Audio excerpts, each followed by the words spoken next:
అందరికీ నమస్తే అండి. వైఎస్ఆర్ కాంగ్రెస్ పార్టీ రాజకీయం అంతా కూడా శాసనమండలి వేదికగా ఇప్పుడు జరుగుతోంది. ఎందుకంటే వాళ్ళకి శాసనసభలో బలం లేదు కాబట్టి, కేవలం 11 మంది మాత్రమే గెలిచారు. ప్రతిపక్ష హోదా కూడా లేదు కాబట్టి వాళ్ళు శాసనసభకు వెళ్ళడంలా.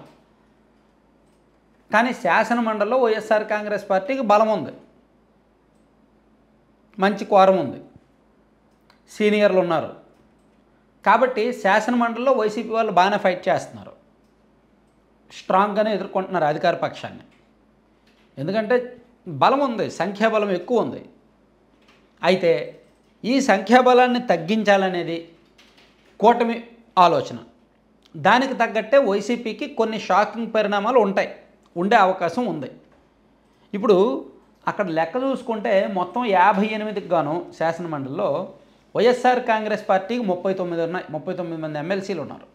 అందులో లోకల్ బాడీ స్థానిక సంస్థల ప్రజాప్రతినిధులు ఆ కోటాలో 19 మంది ఉన్నారు.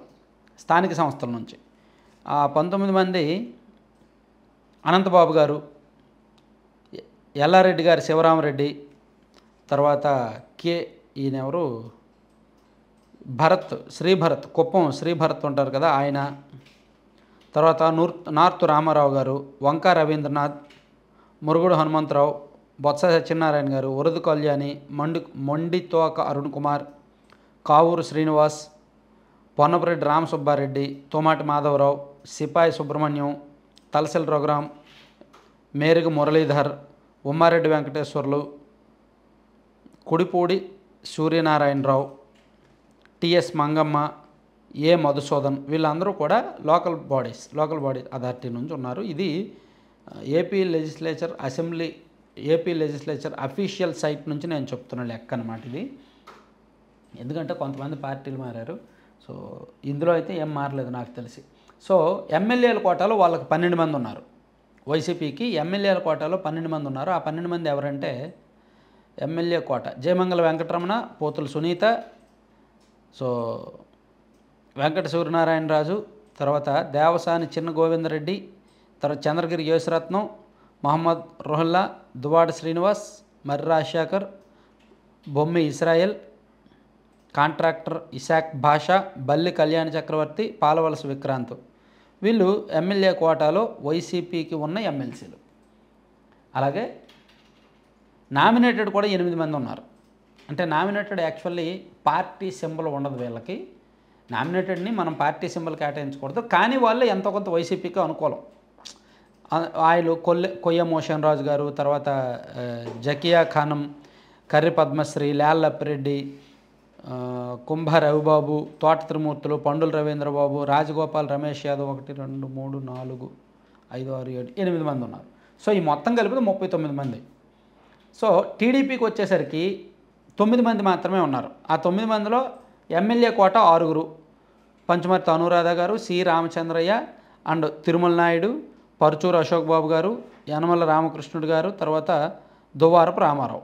వీళ్ళతో పాటు గ్రాడ్యుయేట్స్ కోటాలో 3 ఉన్నారు. మొన్న గెలిచారు కదా లాస్ట్ ఇయర్, ఆ 3 కంచర్ల శ్రీకాంత్ గారు, చిరంజీవి గారు, తర్వాత భూమిరెడ్డి రామగోపాల్ రెడ్డి గారు, వీళ్ళ 3 ఉన్నారు. సో ఇక్కడ టీడీపీ బలం 9, వైసీపీ బలం 39, జనసేన పార్టీకి 1 ఉన్నారు, హరిప్రసాద్ గారు. ఇక టీచర్స్ కూడా వైసీపీకి సపోర్ట్ ఎంత కొంత, ఇప్పుడు టీచర్స్ తరపున ఉన్నవాళ్ళు, ఇంకా పీడీఎఫ్ వాళ్ళు 2 ఉన్నారు. ఇక్కడ బలం అంటే బలాబలాలు మనం కాసేపు పక్కన పెడితే, వైఎస్ఆర్ కాంగ్రెస్ పార్టీకి ఉన్న 39 మందిలో దాదాపుగా ఒక 10 మందికి పైగా లాగేస్తే, 12 మంది లాగేస్తే, ఖాళీలు కూడా కొన్ని ఉన్నాయిలే, ఖాళీలు ఒక 5 ఖాళీలు ఉన్నాయి. సో ఈ 5 ఖాళీలతో సహా ఒక 12 మందిని లాగేస్తే వాళ్ళలో రెడీగా ఉన్నారు పోతుల సునీత గారు. ఎమ్మెల్యే కోటాలో ఆమె ఎమ్మెల్సీగా ఉన్నారు. ఆమె వైసీపీకి ఆల్రెడీ రిజైన్ చేశారు, ఎమ్మెల్సీ పదవికి కూడా రిజైన్ చేశారు.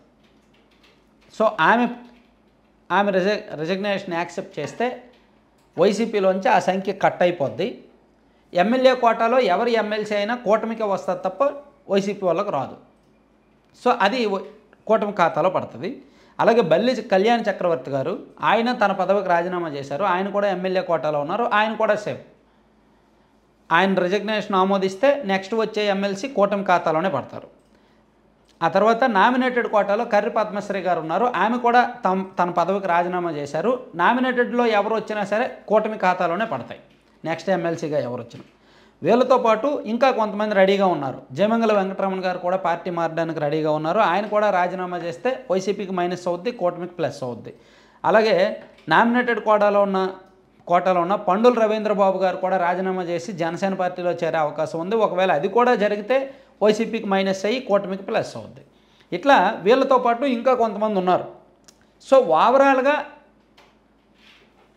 వైసీపీ సంఖ్యను 25 లోపు తగ్గిస్తే, 25 లోపు తగ్గించేస్తే TDP plus Janasena and PDF ఇవన్నీ కలిపి మోర్ దాన్ 30 ఉంటే సో ఆటోమేటిక్గా వైసీపీ బలం తగ్గిపోద్ది.